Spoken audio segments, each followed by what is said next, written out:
Hoje, uma palestra bíblica com o tema A Ressurreição, por que essa esperança deve ser real para você?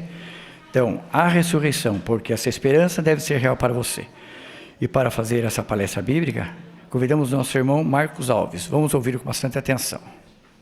Revista Despertar, de 22 de janeiro de 1995, ela trouxe essa matéria, A Fé de Joshua, uma vitória pelos direitos dos jovens.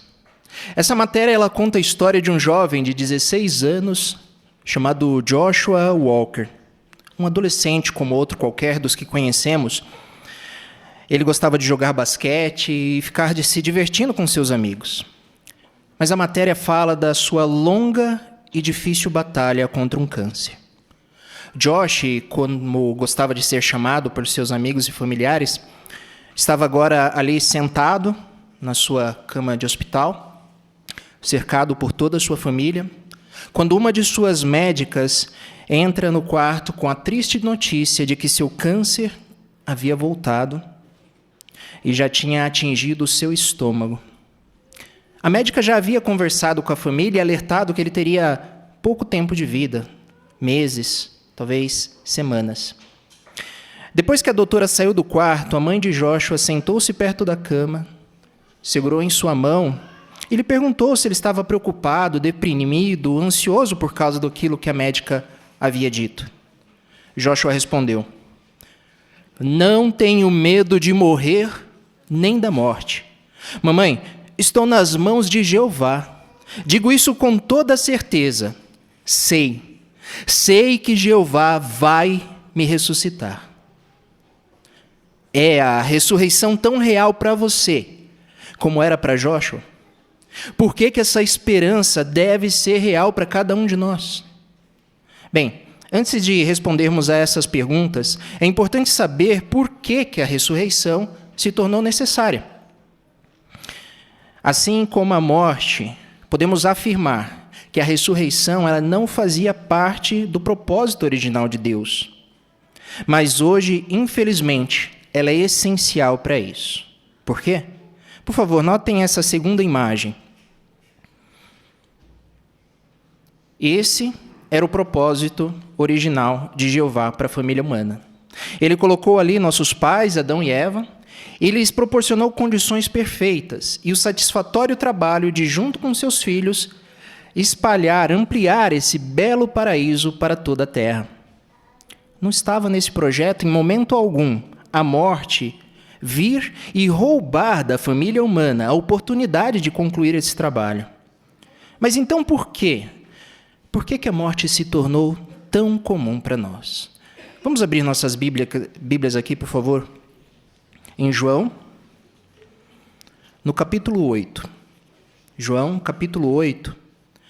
E é muito interessante que aqui nós vamos ver o testemunho de alguém que viu aqueles fatos, Jesus Cristo.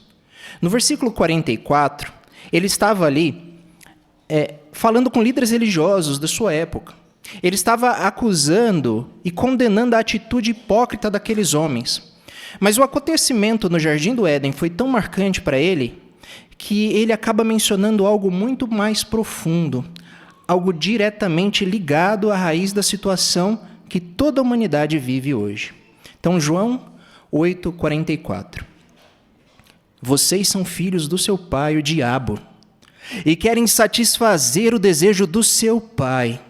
Notem, ele foi um assassino quando começou e não permaneceu na verdade, porque nele não há verdade.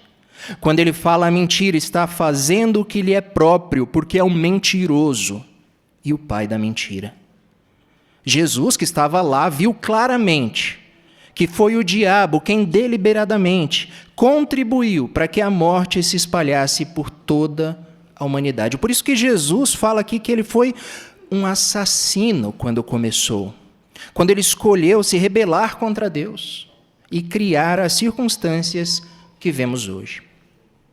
Infelizmente, Jesus viu também que nossos primeiros pais escolheram ficar do lado de Satanás. E com isso, eles não tinham mais nada a passar para nós, seus descendentes, a não ser a imperfeição, o pecado e a morte.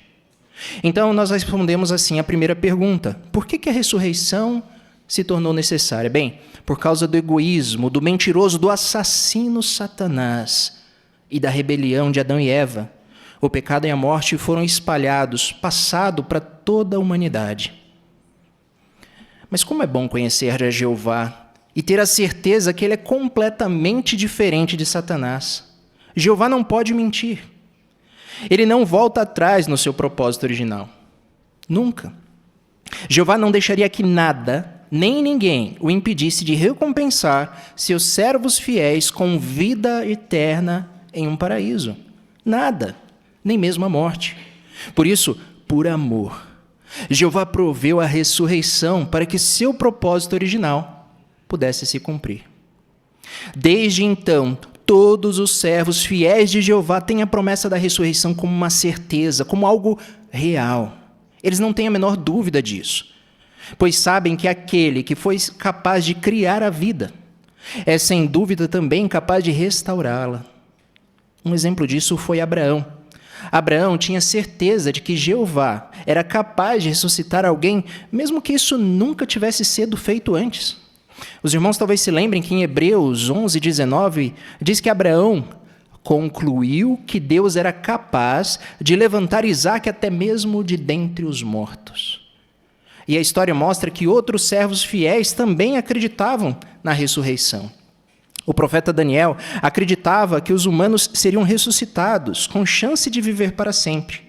Em Daniel 12:2 diz: em muitos dos que dormem no pó da terra acordarão, uns para a vida eterna, outros para a desonra e para o desespero.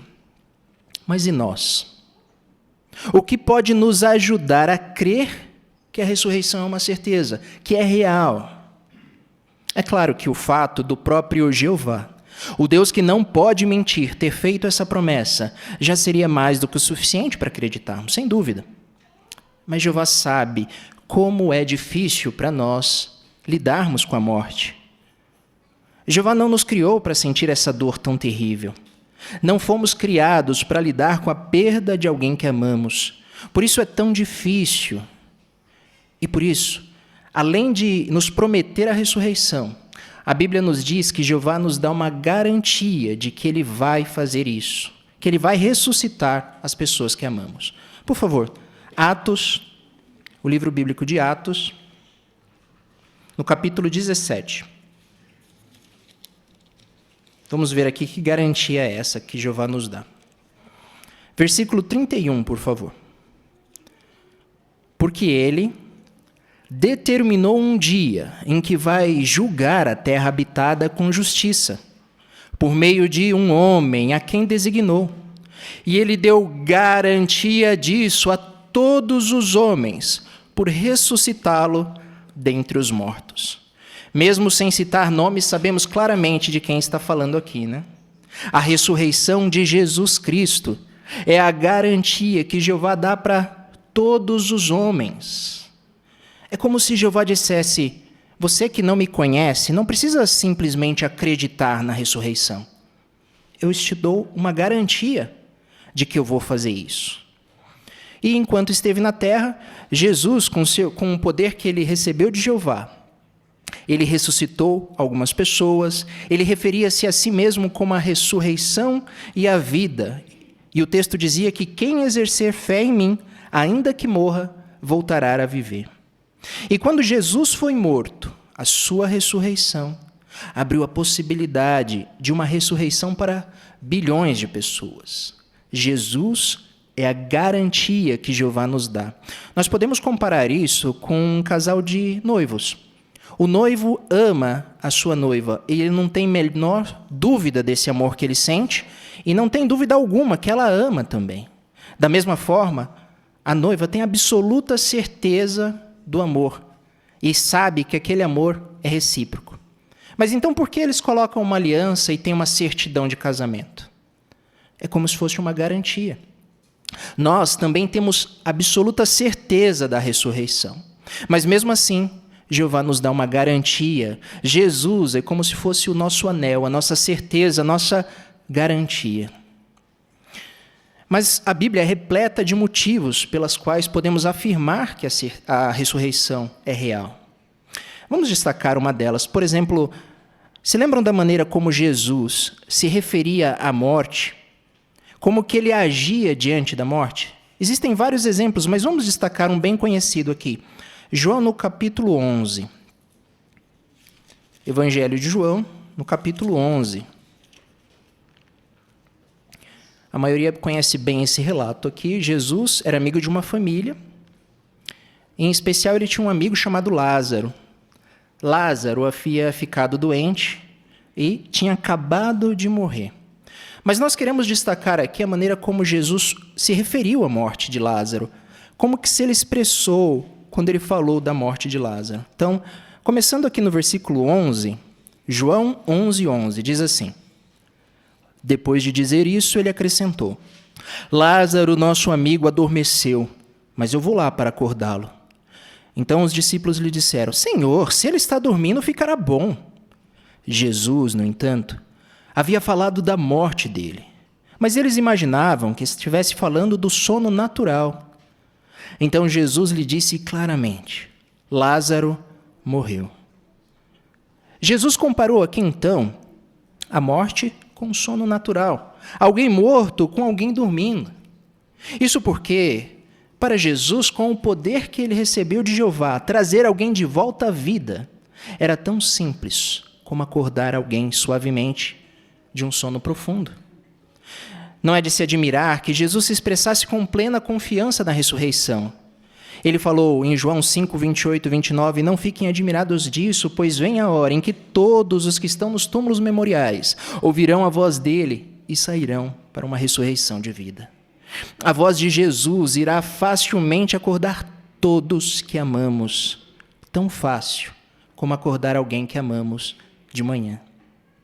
Bom dia, o café está pronto. Bom dia, levanta, senão a gente vai perder o campo. Essa ressurreição é uma certeza. E ela sempre foi para aqueles que serviram fielmente a Jeová. Tanto é que em Hebreus 6, 1 e 2, ali é listado a ressurreição como um dos ensinos básicos que a Bíblia traz para os cristãos. O cristão deve conhecer isso basicamente, como um alimento não sólido. Sem dúvida, queridos irmãos e aqui presentes, a esperança da ressurreição ela se baseia solidamente nas Escrituras. Tudo bem, chegamos a essa conclusão. Mas como que essa esperança pode nos ajudar? Por que que essa esperança deve ser real para mim, para você? Bem, se você já perdeu alguém na morte, você sabe o quanto dói. Como é difícil aquela sensação de não ter mais, de não ouvir mais a voz, de não poder mais abraçar, de não sentir mais o cheiro, de não poder dizer desculpa, obrigado, eu te amo. Às vezes, uma música, um cheiro, uma frase nos faz chorar tudo de novo, a gente lembra, ou até mesmo rir, porque nos traz boas lembranças. É uma dor forte que machuca o nosso peito. Por isso, a maioria de nós não gosta nem mesmo de pensar sobre a morte. Os únicos momentos que somos literalmente forçados a pensar na morte são ali nos funerais, ou quando alguém fica doente, ou sofre um acidente. Mas é nesses momentos difíceis que a ressurreição pode nos sustentar. Ela pode como que aliviar um pouco a dura realidade da morte. Porque quanto mais real a esperança da ressurreição for para nós, com mais coragem nós vamos enfrentar a morte. Vamos voltar lá no relato em João, no capítulo 11? Nós vamos voltar aqui e ver um pouco disso. João, no capítulo 11. Então, Jesus, ele falou que ia voltar lá, né, para Lázaro.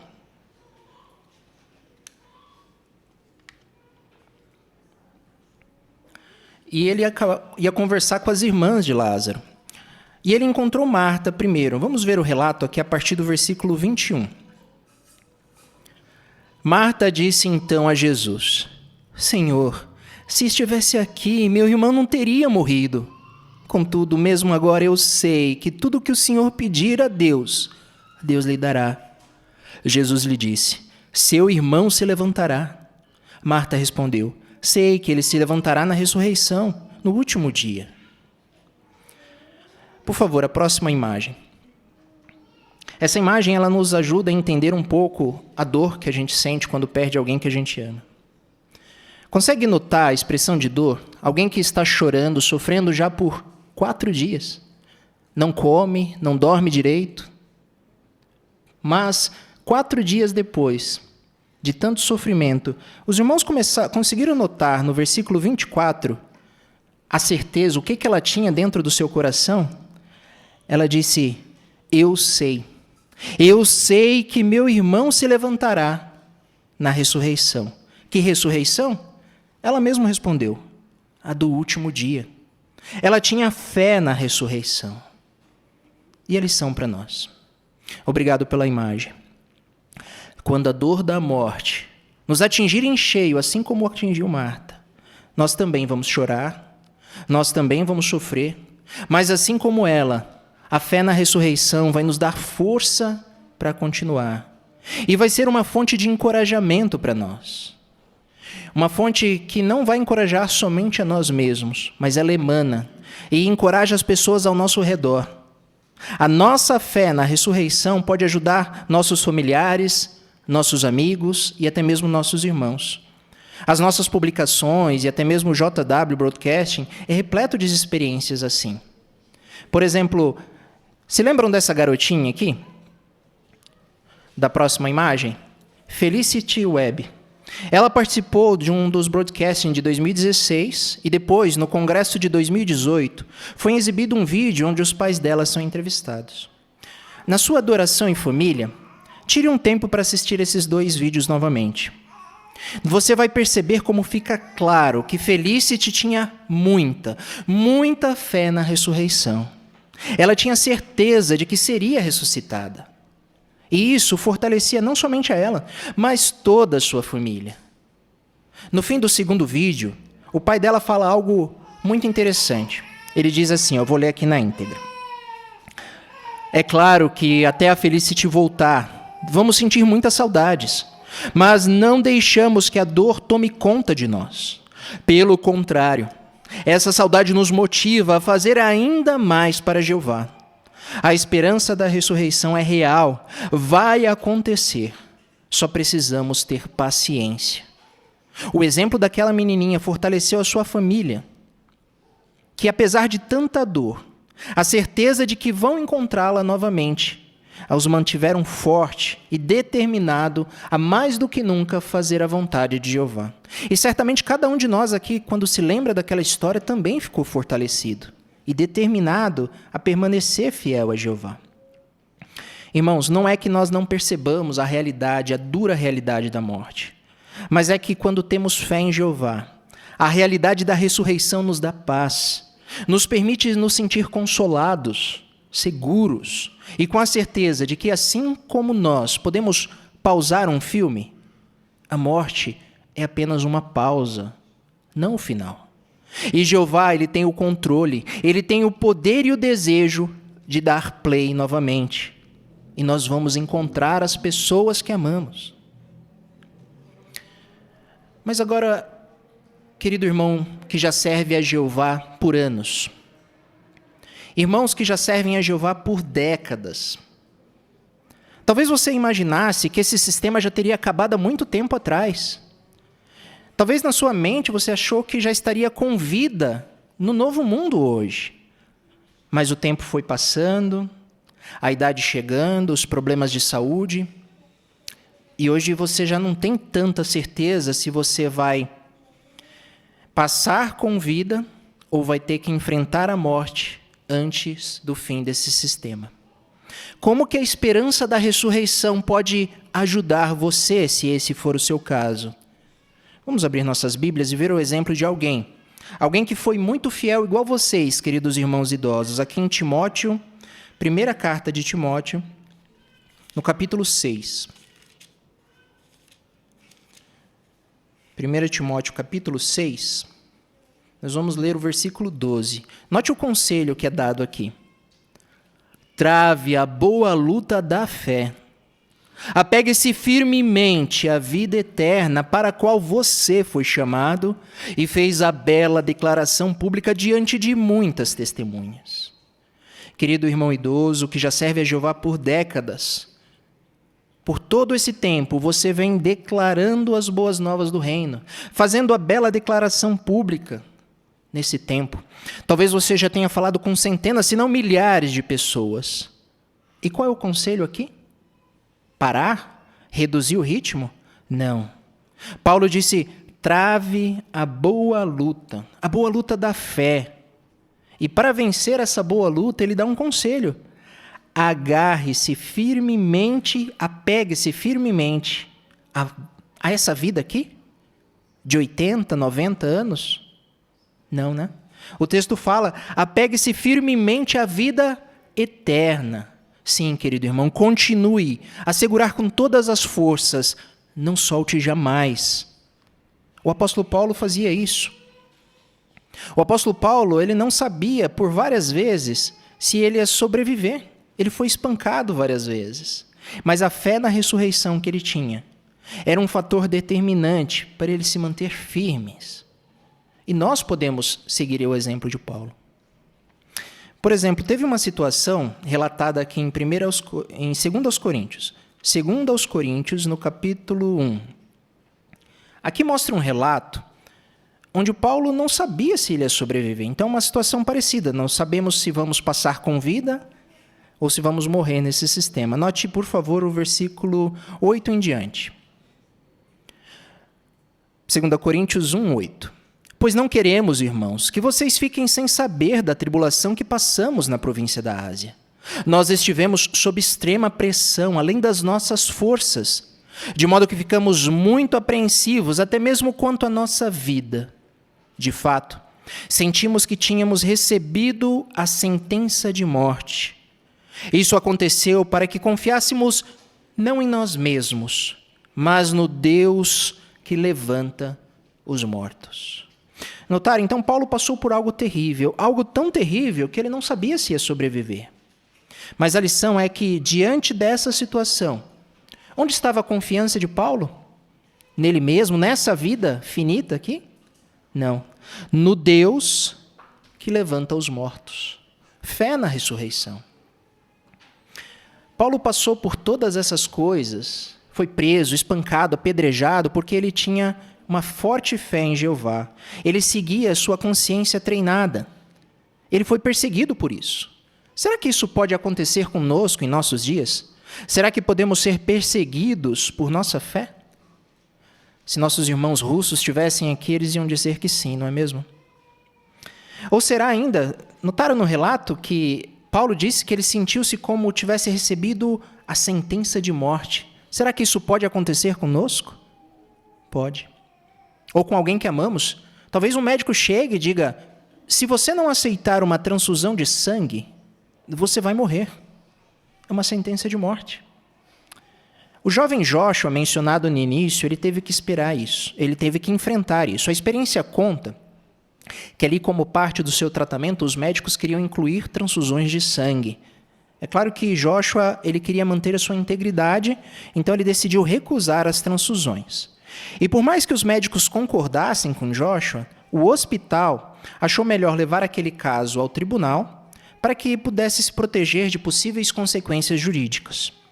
Na primeira instância, o juiz foi contra e disse que Joshua não poderia ser considerado adulto. Ele não estava pronto para escolher qual tratamento ser usado nele. Os médicos deveriam decidir isso. Então, o caso precisou ir para uma corte de apelação. Agora, tente imaginar, você conhece algum adolescente de 16, 17 anos? Talvez você se lembre de você mesmo nessa idade.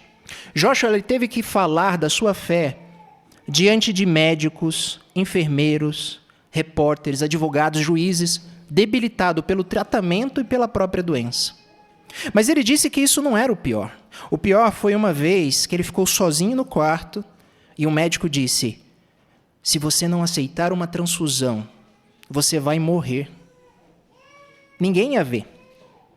A resposta dele foi, desejo apenas obedecer à lei de Jeová sobre o sangue. Ele sabe o que é melhor para nós. A melhor coisa para mim é respeitar a santidade da vida. Se eu morrer, viverei de novo. O que fez com que esse jovem tivesse tanta coragem, tanta força? A matéria diz: sua fé em Deus o convenceu de que ele voltaria na ressurreição. Será que nós estamos convencidos disso? Se lembra, isso é um assunto muito importante, porque talvez os irmãos se lembram da acusação que Satanás fez contra nós no livro de Jó, no capítulo 2, versículo 4. Ele disse que nós, humanos, faríamos qualquer coisa para salvar a nossa própria vida, até mesmo amaldiçoar a Jeová.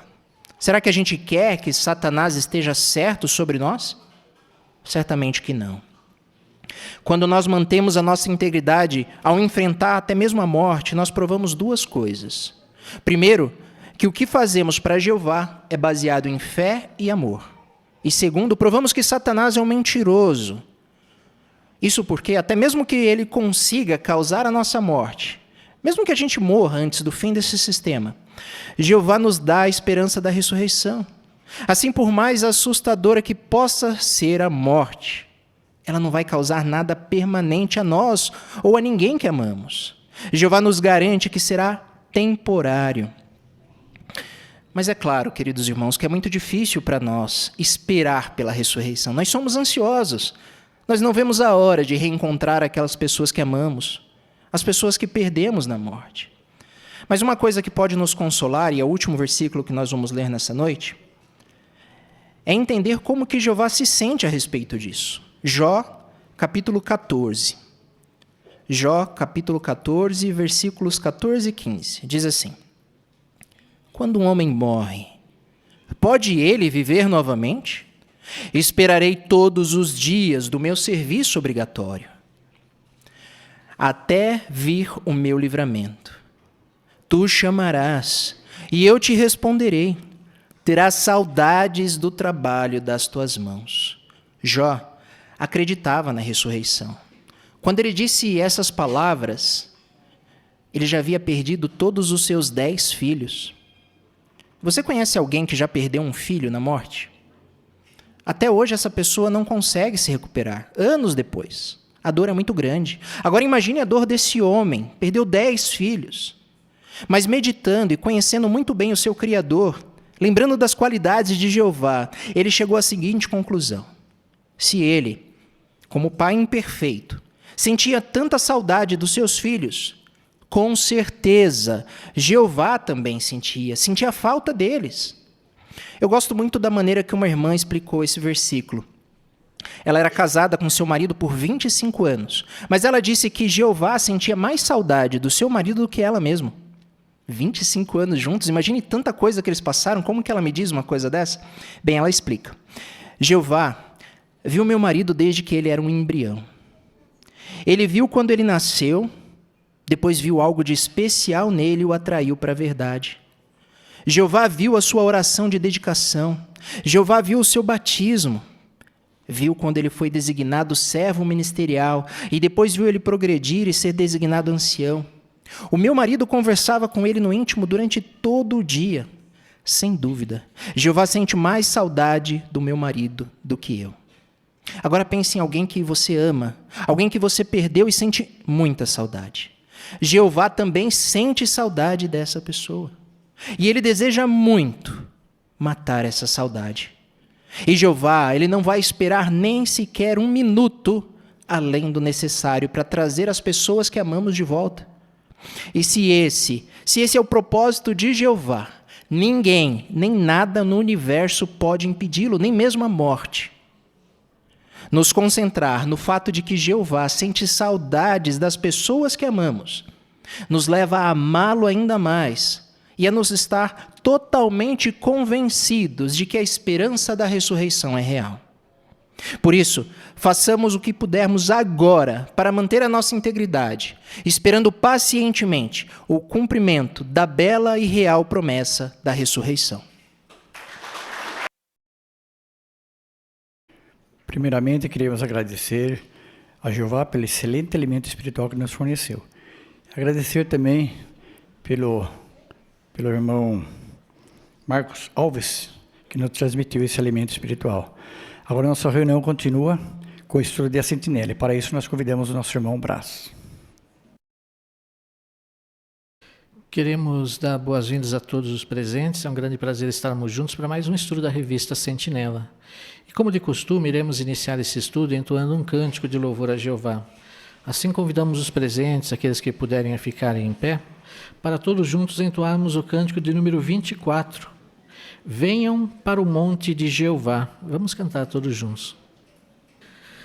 É muito bom estarmos juntos aqui para mais uma consideração, mais um estudo da revista Sentinela, né?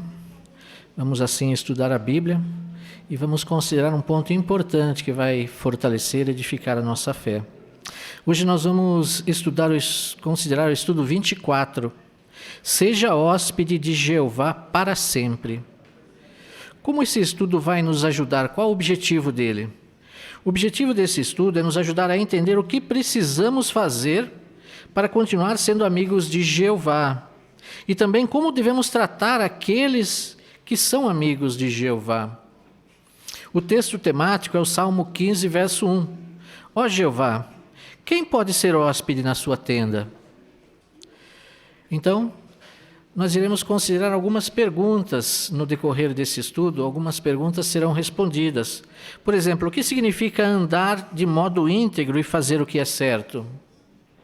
Como podemos honrar em vez de magoar aqueles que temem a Jeová? E por que é importante ter um ponto de vista equilibrado sobre o dinheiro?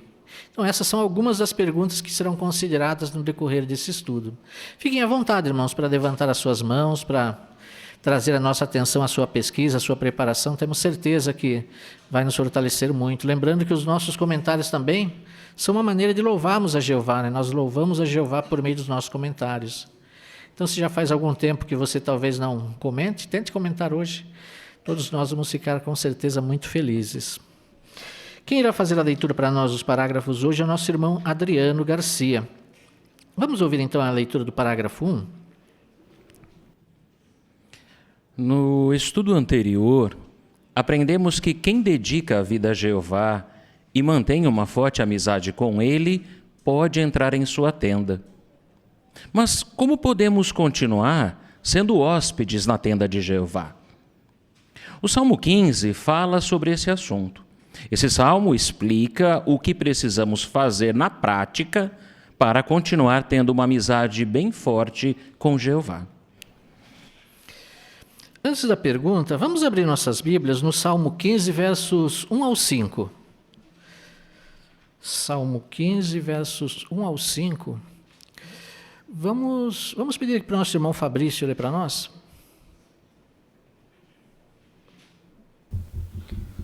Ó Jeová, quem pode ser hóspede na tua tenda?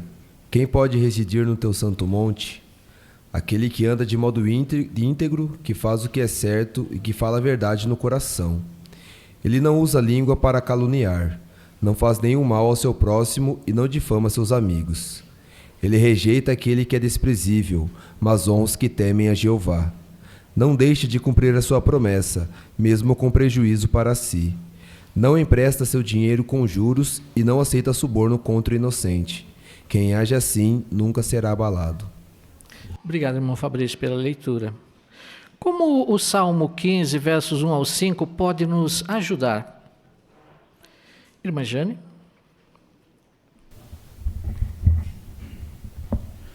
Esse salmo, ele nos ajuda porque ele fala sobre algumas qualidades que precisamos desenvolver para continuarmos sendo hóspede de Jeová.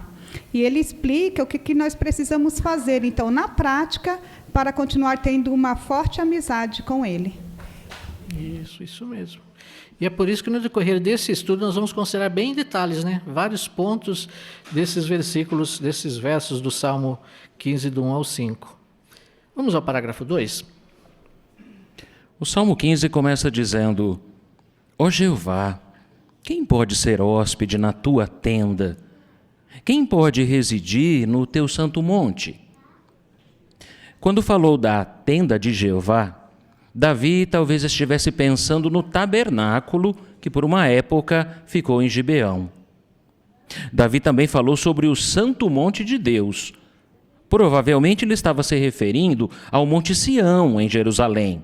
Nesse monte, que ficava a vários quilômetros ao sul de Gibeão, Davi tinha montado uma tenda para abrigar a Arca do Pacto até que fosse construído um lugar permanente para ela. A pergunta do parágrafo 2, no que Davi talvez estivesse pensando ao falar sobre a tenda de Jeová?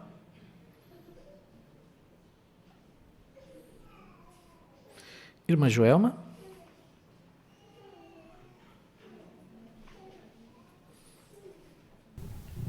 Talvez várias coisas tenham passado em sua mente. Talvez ele pensou no tabernáculo que por uma época ele construiu e que ficou em Gibeão. Também deve ter pensado, quando falou sobre o monte de Deus, referindo-se ao Monte Sião. E também ele lembrava que a arca ficou abrigada lá por um tempo, até que foi construído um lugar permanente. Então ele pensava no achego, no cuidado e na proteção que ele tinha enquanto estava ali bem pertinho da Arca de Jeová. Isso mesmo. Obrigado, irmã Joelma, pelo seu comentário. Vamos ao parágrafo 3. É claro que a maioria dos israelitas não podia servir no tabernáculo, muito menos entrar na tenda onde estava a Arca do Pacto. Mas todos os servos fiéis de Jeová podiam ser hóspedes em sua tenda figurativa, por se tornar e continuar sendo amigos de Jeová. E isso é algo que todos nós também queremos. O Salmo 15 fala sobre algumas qualidades que precisamos desenvolver para continuar sendo amigos de Jeová. Por que é importante entender o que o Salmo 15 diz? E aqui nós temos uma imagem que pode ajudar em nosso comentário também.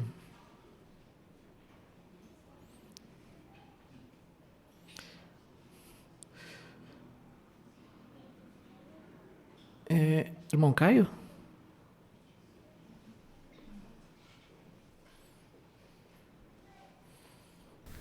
O batismo marca o início da nossa jornada com Deus, mas só se batizar não é o suficiente. Assim como no passado ser israelita não era a garantia de ser hóspede de Jeová. Então não basta apenas se batizar e se identificar como uma testemunha de Jeová. Nós devemos continuar a viver de acordo com os princípios dele para ter sua aprovação. Obrigado, irmão Caio. Ainda irmão Renan?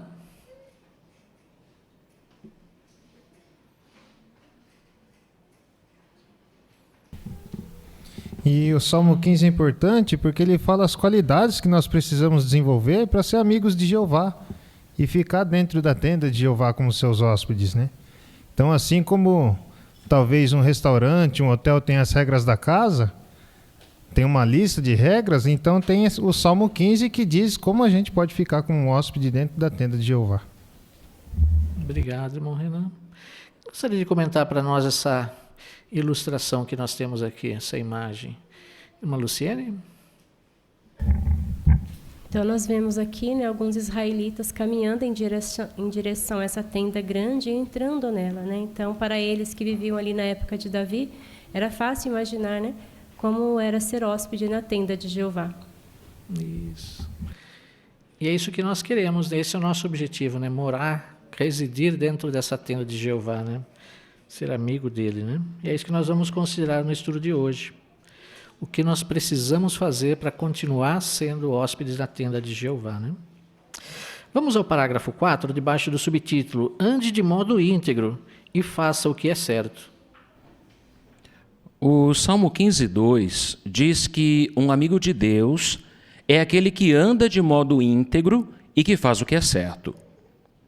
E isso é algo que precisamos continuar fazendo.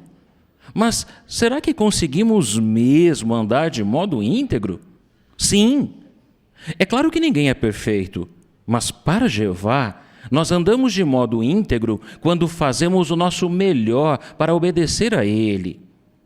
Quando nos dedicamos a Deus e somos batizados, estamos apenas começando nossa caminhada com Deus.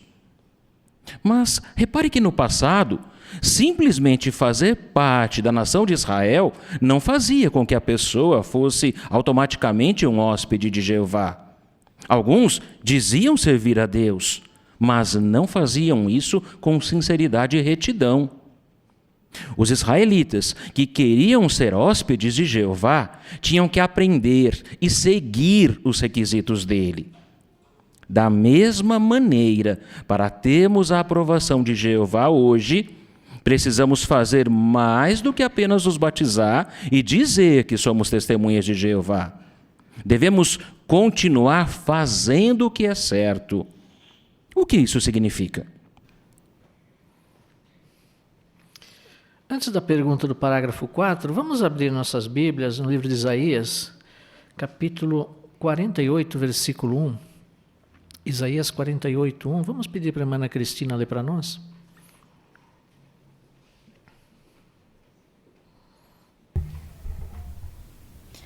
Ouçam isto, ó casa de Jacó, vocês que chamam a si mesmo pelo nome de Israel e procederam das águas de Judá, vocês que juram pelo nome de Jeová e invocam o Deus de Israel, mas não com sinceridade e retidão. Obrigado, irmã Ana. Como sabemos que para Jeová precisamos fazer mais do que apenas nos batizar? Irmã Bruna? Então, como nós vimos anteriormente, somente os servos fiéis de Jeová podiam ser hóspedes da sua tenda. Porém, muitos israelitas também queriam, mas para isso eles precisariam aprender e seguir os requisitos de Jeová. E da mesma forma, hoje, nós precisamos fazer mais do que apenas nos batizar e dizer que somos suas testemunhas. Nós devemos continuar a fazer o que é certo, mas com sinceridade e retidão. Obrigado, irmã Bruna. Isso mesmo. Irmão Kazuya?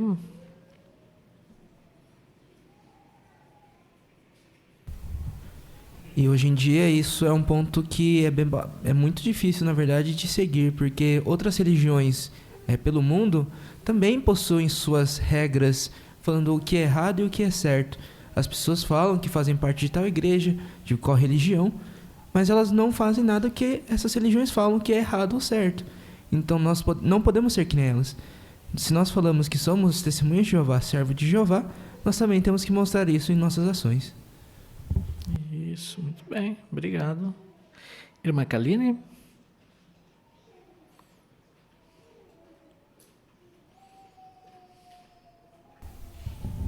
Então, Jeová ele não espera realmente que sejamos perfeitos, mas Jeová ele deseja que andemos de modo íntegro. E só conseguimos fazer isso quando colocamos em prática a justiça de Jeová. E isso envolve colocar em prática em todas as ocasiões. Então, a vida de um cristão, ela precisa realmente se harmonizar com a justiça de Jeová e com a palavra. Então, toda a nossa conduta ela tem que ser santa. Isso mesmo. Obrigado, irmã. E como disse o parágrafo aqui, o batismo é o início dessa caminhada, né? O início dessa jornada, né? E a parte final aqui diz que devemos continuar fazendo o que é certo.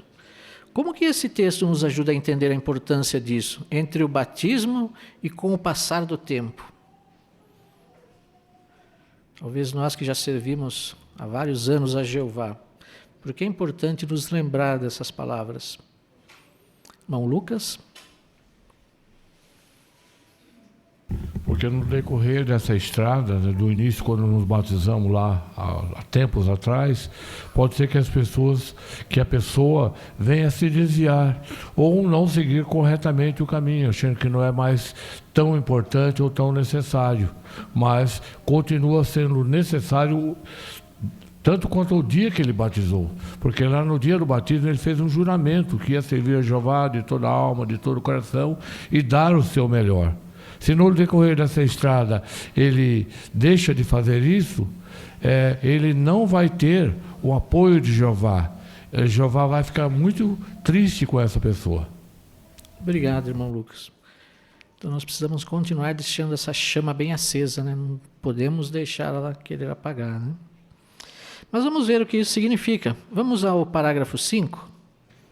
Aos olhos de Jeová, andar de modo íntegro e fazer o que é certo envolve mais do que apenas ir às reuniões no Salão do Reino.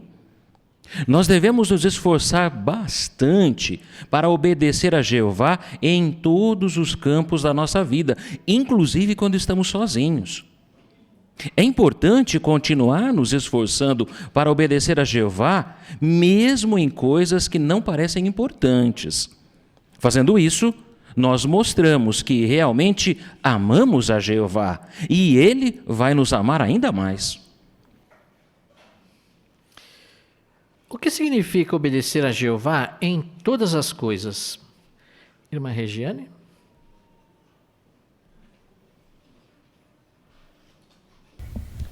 Significa obedecer a Jeová em todos os campos da nossa vida, inclusive quando nós estamos sozinhos.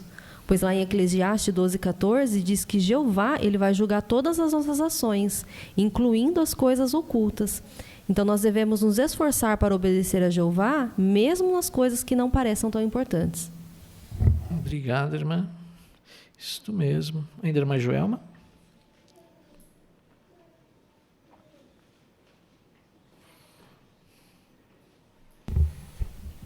E o parágrafo diz uma coisa interessante, que fazer o que agrada a Jeová, o que é certo, não é só ir nas reuniões, né? Não é só nos colocarmos bem para ir no Salão do Reino, mas, como diz Provérbios 3:6, é lembrar de Jeová em todos os nossos caminhos.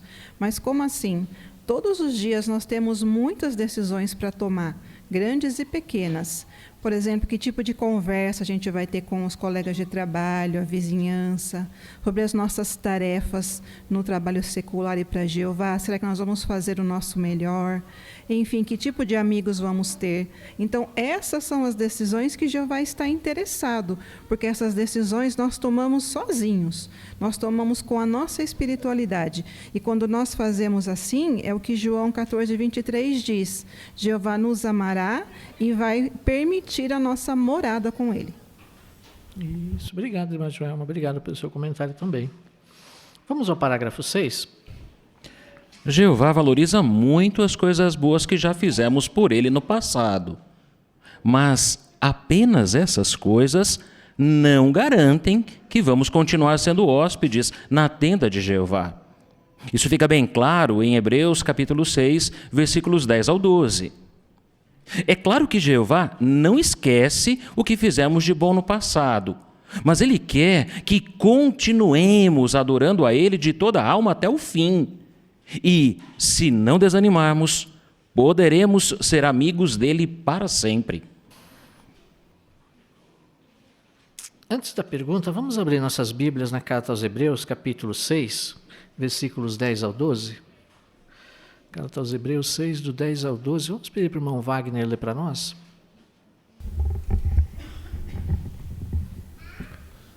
Pois Deus não é injusto para se esquecer da sua obra e do amor que vocês mostraram ao nome dele, por servirem aos santos e continuarem a servi-los.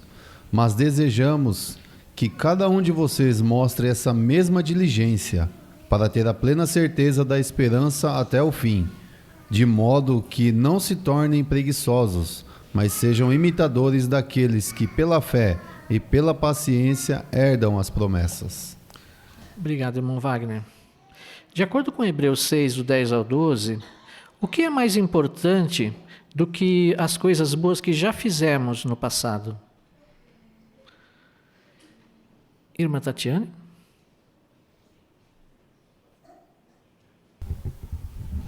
O texto mostrou para a gente que, embora Jeová não se esquece do que fizemos para Ele no passado, o versículo 11 fala, né?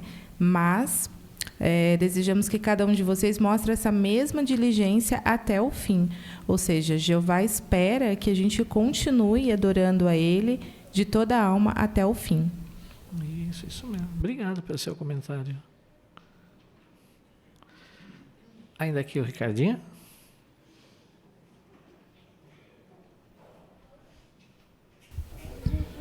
Achei muito interessante o texto de Gálatas 6:9, Esse texto diz que o que semearmos, nós colheremos. Em outras palavras, quando um cristão faz o que é certo aos olhos de Jeová, ele receberá muitas bênçãos. E do mesmo modo, se ele semear coisas más, ele colherá. Obrigado pelo seu comentário. Isso mesmo, queremos fazer coisas boas, né? Queremos fazer aquilo que agrada a Jeová e continuar sendo hóspedes na tenda dele. Muito bom. Vamos ver outra coisa importante que nós precisamos fazer para continuar sendo hóspedes na tenda de Jeová? Fale a verdade no coração, parágrafo 7. A pessoa que quer ser hóspede na tenda de Jeová precisa falar a verdade no coração. Isso envolve muito mais do que apenas não mentir. Além de sermos honestos quando falamos, precisamos ser honestos em tudo o que fazemos. Isso é muito importante, pois Jeová detesta a pessoa falsa, mas tem amizade íntima com os íntegros. O que significa falar a verdade no coração? Irmã Célia?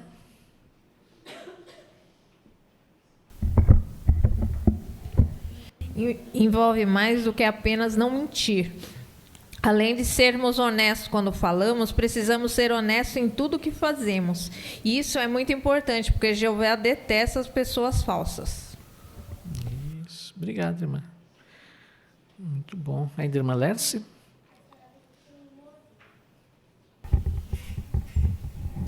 E por levarmos o nosso estudo da Bíblia a sério, meditar no que ela diz, aplicar os seus conselhos, nós podemos treinar o nosso coração para sermos honestos e justos em tudo que fazemos. Isso é isso que queremos, né? É isso que precisamos fazer, né? Para alegrar o coração de Jeová. Muito bom. Vamos ao parágrafo 8. Quem fala a verdade no coração não finge ser obediente a Jeová em público e, ao mesmo tempo, desobedece a ele quando está sozinho. Pelo contrário, essa pessoa nunca age com falsidade. Uma pessoa falsa pode começar a achar que nem sempre é bom seguir as leis de Jeová. Ela pode começar a desobedecer a Jeová em assuntos que parecem não ter importância. E quando vê que nada acontece quando é desobediente, ela começa a fazer coisas ainda piores. Embora essa pessoa pense que está servindo a Deus, Jeová não aceita a sua adoração. Mas nós queremos ser honestos em todas as coisas. O que não devemos fazer?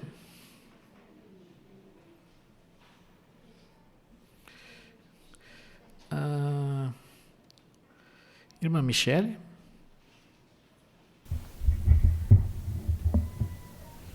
Não devemos fingir ser obediente a Jeová em público e desobedecer a Ele quando estivermos sozinhos, né?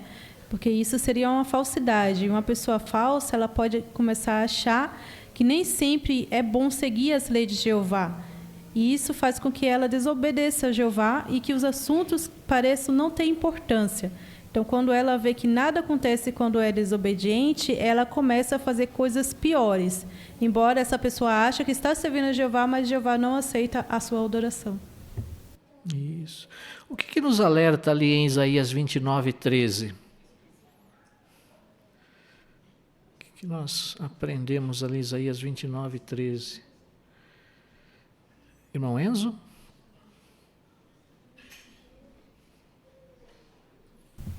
Nós vemos que só precisa de um pouquinho de coragem para que a gente possa fazer o mal mais vezes. Então, se a gente faz um pouquinho aqui, está escondidinho, depois ali a gente vai ver que está um problemão. Então, a gente tem que tomar cuidado para não pecar nem nos mínimos detalhes. Obrigado, Enzo. Muito bom. Irmã Amanda?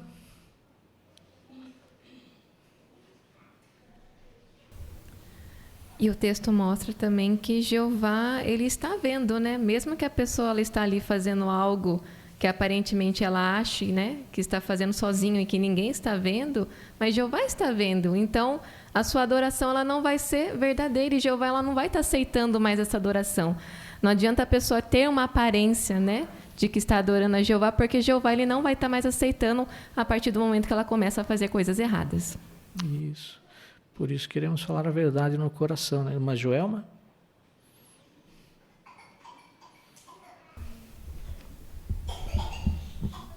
O texto de Isaías 29:13 fala uma coisa que a gente nunca quer ouvir de Jeová, né? Disse que você está me honrando com os teus lábios, mas o seu coração está longe de mim. Como seria triste nós podemos olhar para Jeová e sentir na nossa ação que Jeová está pensando isso de nós.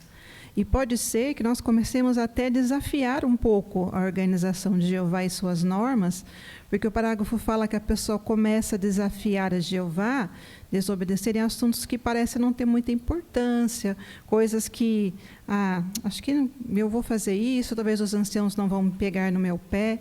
E pode acontecer com ela o que está em Eclesiastes 8:11. Por ela não ver uma sentença contra um ato mal dela, ela começa a criar coragem para fazer o mal. Isso vai prejudicar não só a relação dela com Jeová, mas vai prejudicar toda a sua vida, porque ela não vai ter mais a bênção de Jeová com ela. Isso mesmo. Obrigado, irmã Joelma, pelo seu comentário também. Vamos ao parágrafo 9. Podemos aprender mais sobre a importância de sermos pessoas verdadeiras ao ver o que aconteceu quando Jesus conheceu Natanael. Quando Filipe apresentou seu amigo Natanael a Jesus, aconteceu algo interessante. Embora Jesus ainda não conhecesse Natanael, ele disse: aí está um verdadeiro israelita, em quem não há falsidade. É claro que Jesus também considerava seus outros discípulos como pessoas honestas. Mas Jesus viu em Natanael uma sinceridade extraordinária. Assim como nós, Natanael era imperfeito, mas ele não era hipócrita. Ele era honesto em todas as coisas. Jesus ficou admirado com isso e elogiou Natanael. Você não acha que seria uma honra se Jesus falasse algo assim sobre você? O que aconteceu quando Jesus conheceu Natanael? E o que podemos aprender com isso? E aí também nós temos uma imagem, né, que pode ajudar em nosso comentário. Não, Danilo?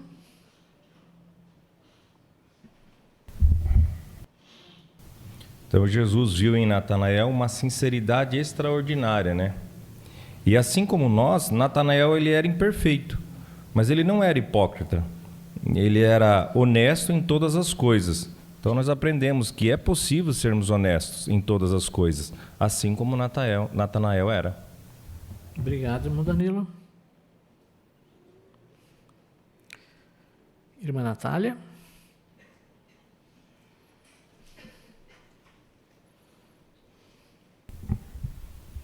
Eu achei interessante dessa imagem que Felipe, ele tá na imagem, ele está olhando para a gente e Jesus também, né? Então, não colocaram Natanael ali na imagem como se para a gente se sentir representando Natanael e pensar na questão que está ali fazendo na imagem. Será que também temos essas qualidades? Será que Jesus vê essas qualidades na gente? Será que a gente consegue refletir a honestidade assim como Natanael? Obrigado, irmã Natália. Obrigado também pelo seu comentário. Muito bem. Vamos ao parágrafo 10. A maioria dos requisitos que encontramos no Salmo 15 tem a ver com a maneira como tratamos outras pessoas. O Salmo 15:3 diz que um hóspede na tenda de Jeová não usa a língua para caluniar, não faz nenhum mal ao seu próximo e não difama seus amigos. Se usarmos a língua dessa maneira, poderemos acabar machucando as pessoas e, por causa disso, Jeová não nos aceitaria como seus hóspedes. Antes da pergunta, vamos abrir nossas Bíblias na carta de Tiago, capítulo 1, versículo 26. Carta de Tiago 1, 26. Vamos pedir para a irmã Andréia ler para nós. Irmã Andréia Claudino.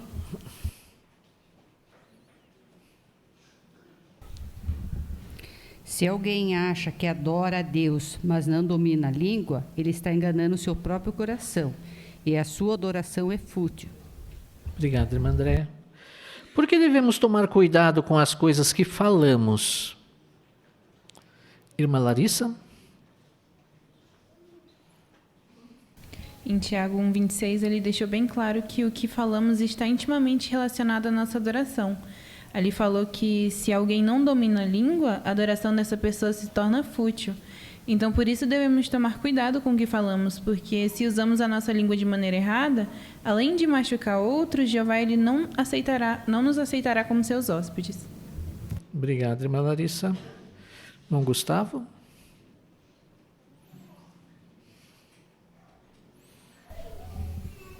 Assim como o fogo pode ser usado para fazer uma refeição, para se aquecer, ele também tem um poder destrutivo.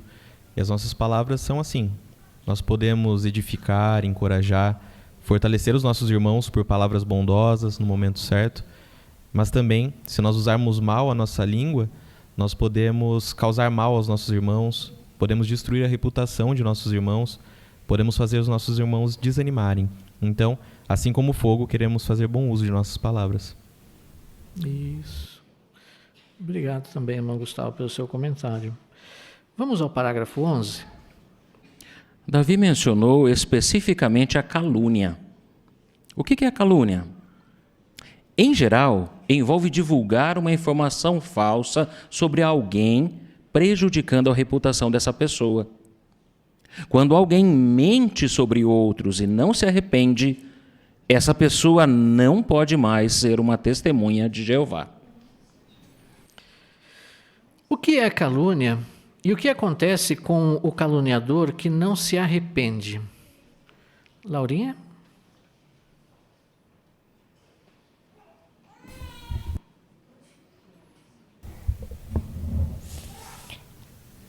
Calúnia é levantar uma informação falsa sobre alguém e no fim, se essa pessoa não se arrepender, ela não pode mais ser uma testemunha de Jeová. Isso mesmo. Obrigado, Laurinha, pelo seu comentário. Irmão Siqueira? Para o mundo isso parece normal, né? Fake news. É só informação contra pessoas que não têm fundamento. Agora, para o cristão é complicado, é diferente. Calúnia para o cristão é uma questão muito séria. Então ele tem que tomar muito cuidado de não estragar a reputação de outra pessoa, principalmente do seu irmão. Se isso acontece, pode acontecer devido à imperfeição e fraqueza, se ele não se arrepender, aí fica muito complicado, porque ele está provando que ele não pode ser uma testemunha de Jeová. Isso. Obrigado, irmão Siqueira. E o que nos lembra as palavras aí de Jeremias, capítulo 17, versículo 10? Irmã Maria?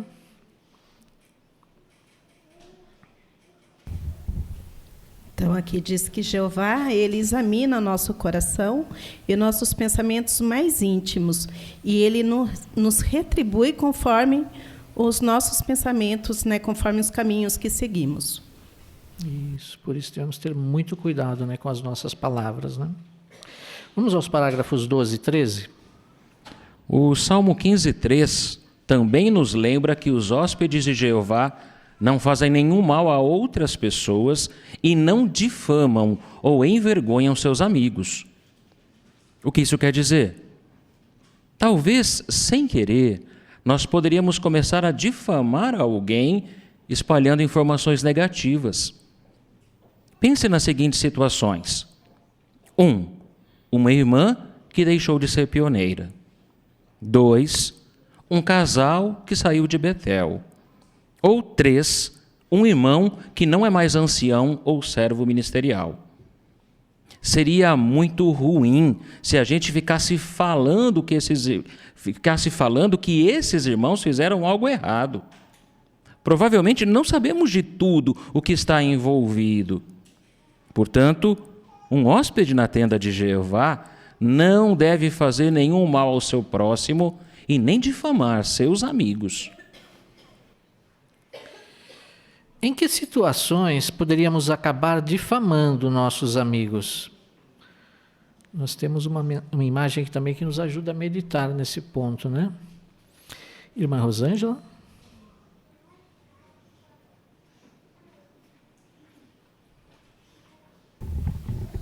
Aqui, como destaca, né, ele deixou três destaques aqui de formas de difamar alguém, né? Meu irmão que deixou de ser pioneira. 2, um casal que saiu de Betel. Ou 3, um irmão que não é mais ancião ou servo ministerial. Então, não dá para a gente ficar julgando as pessoas sem saber o que realmente aconteceu na vida deles. Exatamente. Obrigado, irmã Rosângela, pelo seu comentário. Bom, Benfica. Nós vemos na imagem que isso pode estar acontecendo. Por exemplo, pode ter sido dado um anúncio ali na tribuna e o irmão já correu no outro irmão e ele já está falando uma mensagem negativa, né? E aí isso começa a ocorrer nessa situação. Então é para a gente tomar cuidado, porque pode acabar virando uma calúnia isso. Isso mesmo. Bom, Adriano? A gente pode também imaginar que esses dois irmãos estão comentando sobre esse irmão que está lá na tribuna e talvez tenha acontecido alguma coisa na vida dele, alguma mudança, daí ele fala, viu, mas com certeza deve ter pisado na bola. Alguma coisa ruim ou errada ele fez, não é? Então, como fala aqui, Jeová não quer que falemos, especialmente sobre algo que nós não conhecemos todos os detalhes. Nós queremos edificar os outros, não tentar derrubar ou macular a reputação que talvez um irmão, uma irmã, levou décadas para edificar, não é? Exatamente, isso mesmo. André Madeleine? Então, aí mostra que Jeová, né, ele não quer que a gente faça mal para os nossos irmãos. Então, difamar eles, falar alguma coisa negativa deles, é como fazer o mal para eles. Então, nós devemos tomar muito cuidado com o que nós ouvimos, com o que nós repassamos ou com o que nós tentamos achar. É verdade. Obrigado. Bom, Gustavo?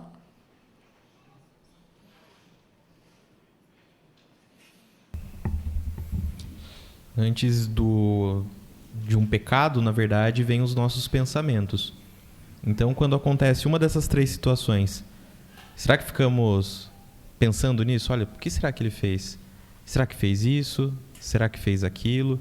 Como o irmão Adriano comentou, com certeza fez algo de errado. O parágrafo traz atenção que provavelmente não sabemos de tudo o que está envolvido. Talvez não seja o caso. Talvez a pessoa esteja passando por algum momento onde ela precisa deixar algum privilégio ou algo nesse sentido. Então, será que no nosso íntimo ficamos pensando nessas situações? Se ficarmos pensando muito nessas situações, isso pode nos levar a cometer uma calúnia que pode estragar a reputação de um irmão que, por muitos anos, se esforça em ter uma boa reputação. Então, não queremos nem ficar pensando nessas situações e muito menos passar adiante. É isso mesmo. É interessante o início do parágrafo 13, que fala, talvez sem querer, nós poderíamos começar a difamar alguém. Como assim sem querer? Porque sem querer, se você está falando mal de alguém, você não está falando de propósito? Como sem querer? Bom, Renan? Às vezes alguém perdeu algum privilégio ou foi mudado e a gente nem falou mal a respeito daquilo, só comentou com alguém. Mas às vezes isso pode disparar algo muito maior, o próximo vai falar algo negativo e o outro vai aumentar mais um pouco, né? Então a gente tem que sempre ter uma conversa edificante, né? Tomar cuidado mesmo com o que a gente fala e não querer ser o primeiro a dar as informações. É, isso mesmo. Não, Adriano? Talvez a gente possa pensar que estamos conversando com outro irmão a respeito de alguém, e aí surge talvez determinada mudança, como foi proposta aqui no parágrafo. Aí a gente pergunta, mas será que é assim mesmo? Veja, é uma pergunta inocente. A gente não está fazendo por mal, mas com isso a gente começa a semear dúvida na nossa mente e na mente daquele com quem conversamos. E como foi mencionado, talvez essa dúvida comece a ser multiplicada e pode acabar caluniando ou difamando um irmão ou uma irmã. Isso mesmo. Por isso que é sempre importante nós pensarmos, né? Se o que nós formos falar não vai edificar, não vai ajudar, talvez seja melhor não falar, né? Guardar para nós, né? De honra àqueles que temem a Jeová, parágrafo 14. O Salmo 15,4 diz que um amigo de Jeová rejeita aquele que é desprezível. Como sabemos quem é desprezível? Sendo imperfeitos, nós não temos condições de dizer se alguém é desprezível ou não. Nossa tendência é gostar de alguém que tenha personalidade parecida com a nossa e não gostar de outros que nos irritam. Mas a verdade é que devemos rejeitar apenas aqueles que Jeová diz que são desprezíveis. Isso inclui quem faz coisas ruins e não se arrepende, quem desrespeita nossas crenças e quem tenta nos afastar de Jeová. Explique como o hóspede de Jeová pode rejeitar aquele que é desprezível.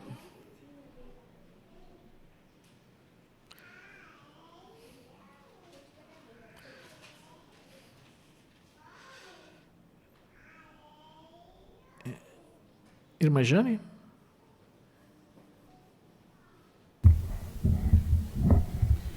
Visto que nós somos imperfeitos, então nós não temos condições de dizer se alguém é desprezível ou não. Por isso nós devemos rejeitar apenas aqueles que Jeová diz que são desprezíveis, né? E alguém desprezível é uma pessoa que faz coisas ruins e não se arrepende, desrespeita nossas crenças e tenta nos afastar de Jeová, assim como Jeová deixa bem claro em 1 Coríntios 5:11. Isso mesmo. Obrigado, irmã. E o que nos lembra ali em Provérbios 13:20? Irmã Simone? Então, quando andamos com pessoas sábias, com certeza as nossas ações, as nossas atitudes serão de acordo com a vontade de Jeová. Mas aqueles que se juntam com tolos, colhem as consequências más das suas escolhas. Exatamente. Então não queremos andar com pessoas que fazem ou dizem coisas ruins, né? Coisas prejudiciais, para nos afastar de Jeová. Bem, vamos ao parágrafo 15. Por outro lado, o Salmo 15,4 diz que devemos honrar os que temem a Jeová. Então, nós procuramos maneiras de mostrar bondade e respeito aos amigos de Jeová. Uma maneira de fazer isto está no Salmo 15,4. Um hóspede na tenda de Jeová não deixa de cumprir a sua promessa, mesmo com prejuízo para si. Quando deixamos de cumprir nossas promessas, podemos magoar outras pessoas. Por exemplo, Jeová espera que os maridos e as esposas cumpram a promessa que fizeram um ao outro quando se casaram. E Jeová fica feliz quando os pais se esforçam para cumprir as promessas que fazem aos seus filhos. Por causa do amor que sentimos por Jeová e por outros, nós vamos fazer tudo o que pudermos para cumprir nossas promessas. De que maneira nós honramos os que temem a Jeová? Irmã Aparecida? Então, por cumprir nossas promessas, por exemplo, Jeová espera que os maridos e as esposas cumpram a promessa que fizeram uns aos outros, quando se casaram. Jeová também fica feliz quando os pais se esforçam para cumprir as promessas que fizeram aos filhos. Obrigado, irmã Aparecida. Irmã Daniela?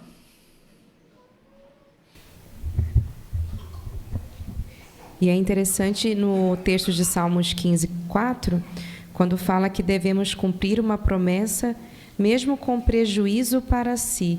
Às vezes, realmente, quando cumprimos a promessa que fizemos a alguém, pode ser que a gente perca algo naquela situação, né?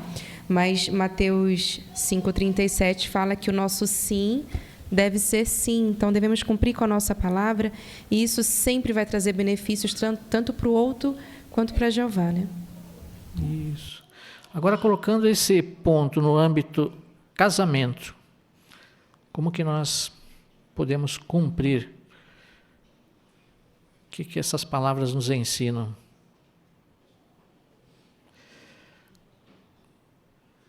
Irmã Thaís?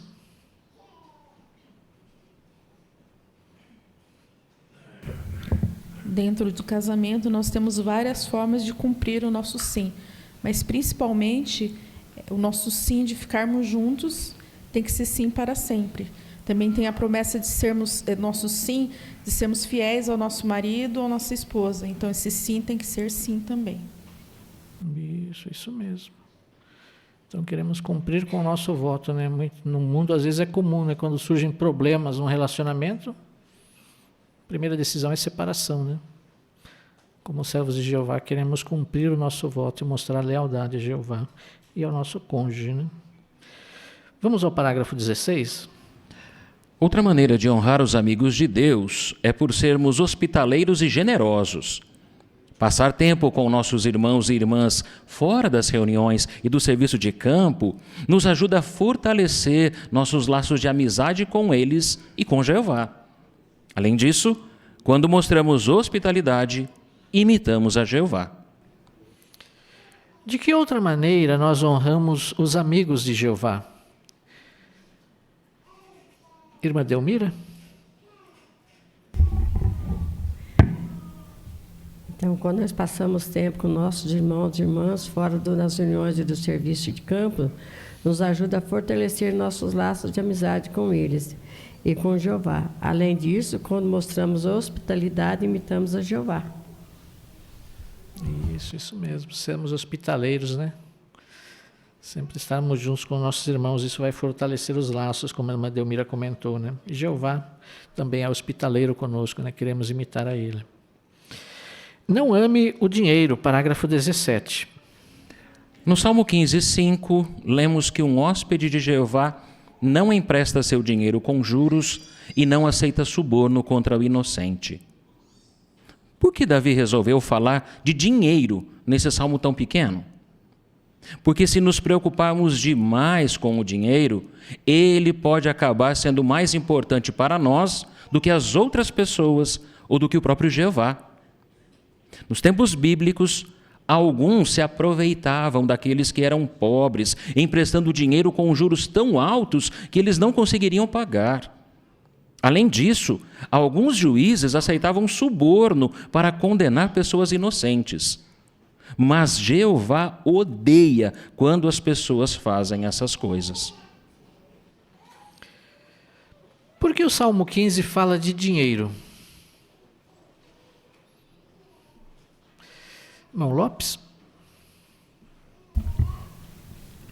É porque se nos preocuparmos demais com o dinheiro, ele pode acabar sendo mais importante para nós do que outras pessoas, né? Do que o próprio Jeová. Tanto 1 Timóteo 6,10 diz que o amor ao dinheiro é a raiz de toda a coisa prejudiciais, né? E com certeza nós irmos muito atrás do dinheiro, né? Nosso amor a Jeová com certeza vai diminuir, né? Isso, obrigado. Ainda na sala B, a irmã Vanessa.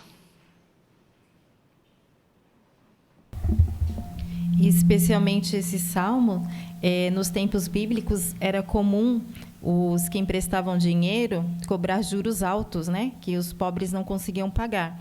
Então, por isso que foi escrito, né? Alguns juízes aceitavam suborno para condenar pessoas inocentes e Jeová odeia, né? Quando as pessoas se aproveitam dos menos favorecidos. Isso mesmo. Obrigado. Irmão Benfica?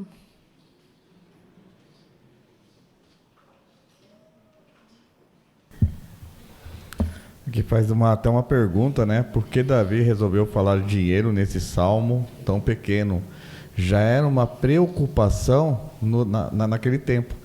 Imagine agora com tanta mídia e com tantos bens materiais, né?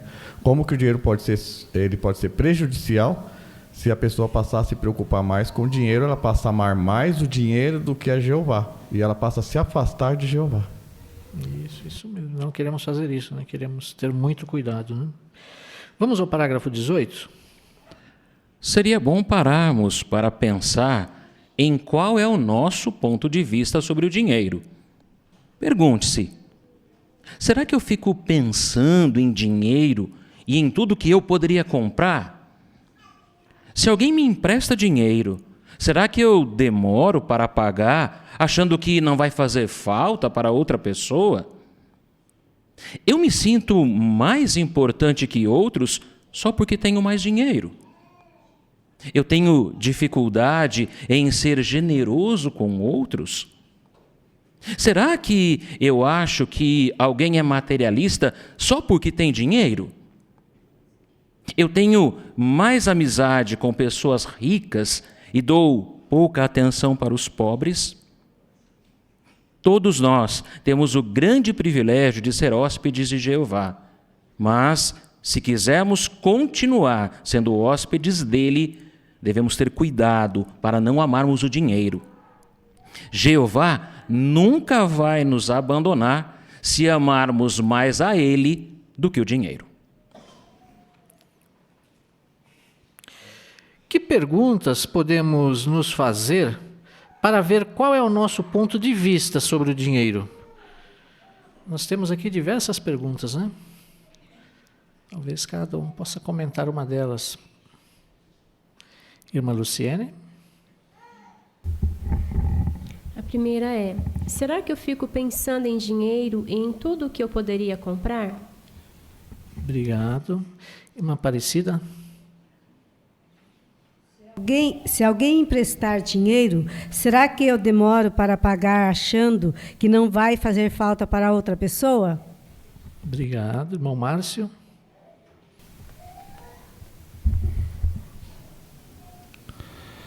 Eu me sinto mais importante que o outro só porque tenho mais dinheiro? Obrigado. Aqui, a Júlia?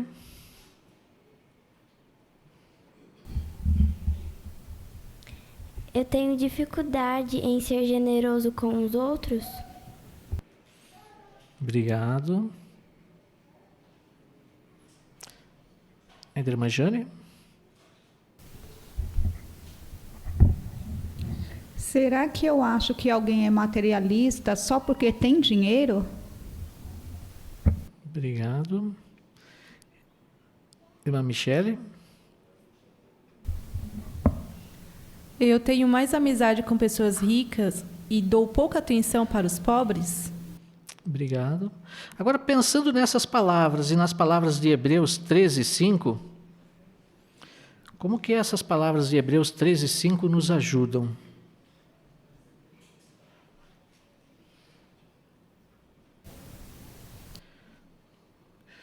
Vamos pedir para a Carol. Ele fala, né, que o nosso modo de vida seja livre de ter amor ao dinheiro. Jeová, ele nunca vai nos abandonar, né? Então, ter amor ao dinheiro, buscar, né, ter sempre mais dinheiro e deixar Jeová de lado, sofreremos consequências, mas fora disso, se nós sempre estarmos do lado de Jeová, nos contentarmos com o que temos, Jeová não vai nos abandonar. Obrigado. Irmão Gustavo?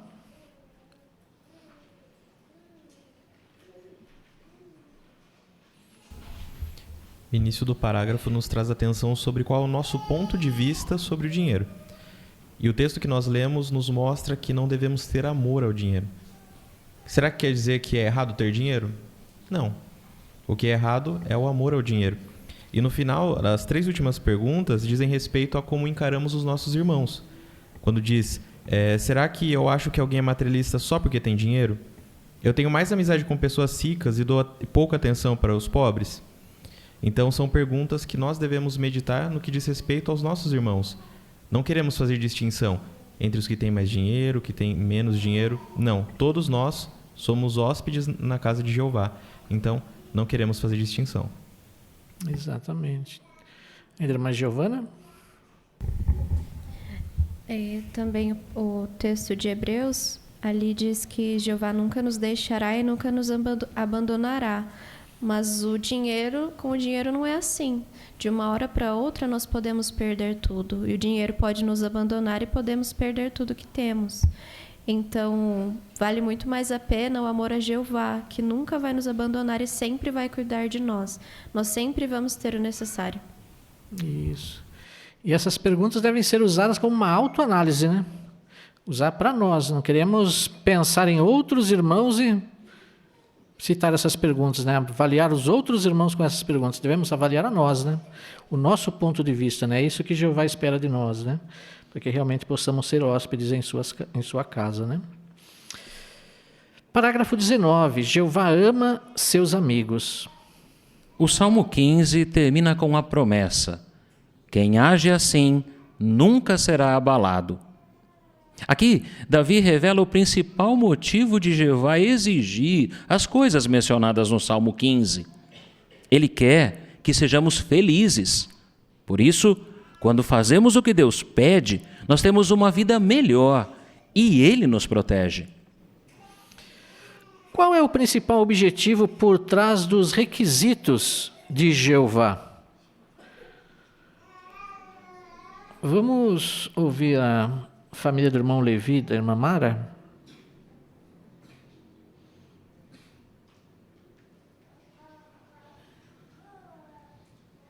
O parágrafo nos mostra Isaías 48, 7. Lá diz para Cristo que Jeová é o nosso Senhor e Ele quer o melhor para nós.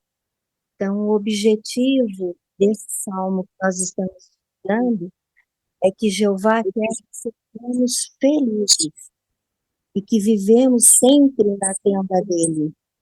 Então, nós aprendemos vários requisitos, várias coisas que Jeová quer de nós para o nosso próprio bem. A felicidade de cada um dos seus servos é a coisa mais importante. Isso mesmo. Obrigado, irmã Mara. Obrigado pelo seu comentário. Vamos ao parágrafo 20. Os hóspedes de Jeová têm um futuro brilhante à frente. Os ungidos fiéis são convidados a morar nas muitas moradas que Jesus preparou para eles no céu. Já os que têm a esperança de viver na terra esperam o cumprimento da promessa em Apocalipse 21:3.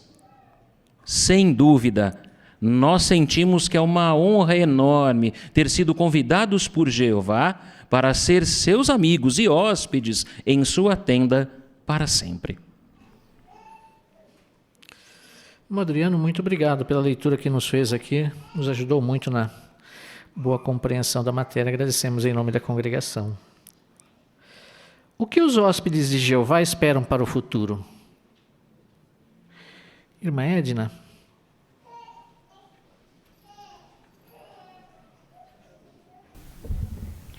Então, os hóspedes de Jeová serão ricamente abençoados. Os ungidos serão convidados para morar na sua morada que Jesus preparou para eles no céu. E os que têm esperança terrestre, esses viverão na terra paradisíaca, de acordo com Revelação Apocalipse, capítulo 21, versículo 3. Então, ali mostra que Jeová vai cumprir, então, sua promessa de transformar a terra no paraíso. E vamos ver sem a dor, sem o pranto, sem a morte, né, que tanto nos aflige hoje. Isso. E a tenda de Deus estará com toda a humanidade, né? Como ansiamos esse dia, né? Muito bem. Agora, qual é a sua resposta? O que significa andar de modo íntegro e fazer o que é certo? Irmã Natália?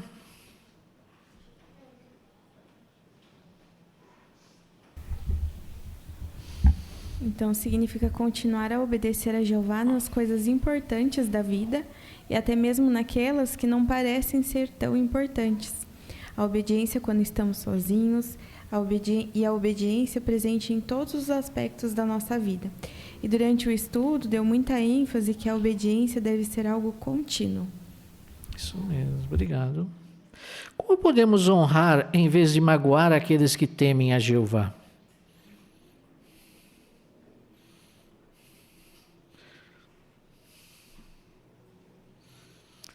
Irmão Caio?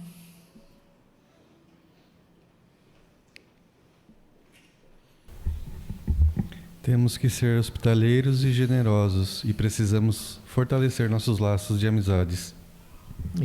Isso mesmo. Por que é importante ter um ponto de vista equilibrado sobre o dinheiro? Irmã Marina? Então, porque se nós não tivermos um ponto de vista equilibrado, nós vamos escolher um modo de vida que vai nos levar a amar o dinheiro. E isso nos levará a não sermos generosos e ajudar os outros. E, principalmente, não sermos hóspedes da tenda de Jeová e desfrutarmos de sua amizade. Isso mesmo. Obrigado, irmã Marina. Temos certeza que esse estudo nos ajudou muito, né? A entender a importância do nosso relacionamento com Jeová, né? Como nós levamos a nossa vida, como nós mantemos a nossa conduta pura, como que nós fazemos a vontade de Jeová, né? Ser íntegro em fazer aquilo que é correto, né? Falar a verdade no coração. Entendemos a importância de fazer isso em nossos dias, né? Também não magoar nossos irmãos por meio de palavras, por difamação, por calúnias, né? Termos o cuidado com o que falamos, né? Pensarmos bem para falarmos, né? Isso é muito importante para não magoarmos os nossos irmãos e também não magoarmos a Jeová, né? E também é importante o ponto de vista equilibrado sobre o dinheiro, né? Nós sabemos que hoje o mundo, infelizmente, está cada vez mais materialista, e se nós começarmos a seguir a tendência do mundo, nós vamos ir para esse lado também, né? Então queremos ter muito cuidado, né? Para não nos tornarmos materialistas e não sermos também levados para um lado que possa desagradar a Jeová. Queremos assim continuar nos esforçando, independente de quanto tempo já servimos a Jeová, né? Que era poucos anos, que era décadas, não importa, nós queremos continuar fazendo a vontade de Jeová e morando dentro da tenda de Jeová, né? Não só agora, mas por toda a eternidade. Se nós fizermos realmente de Jeová nossa fortaleza, nós vamos conseguir juntos servir a Jeová eternamente, né?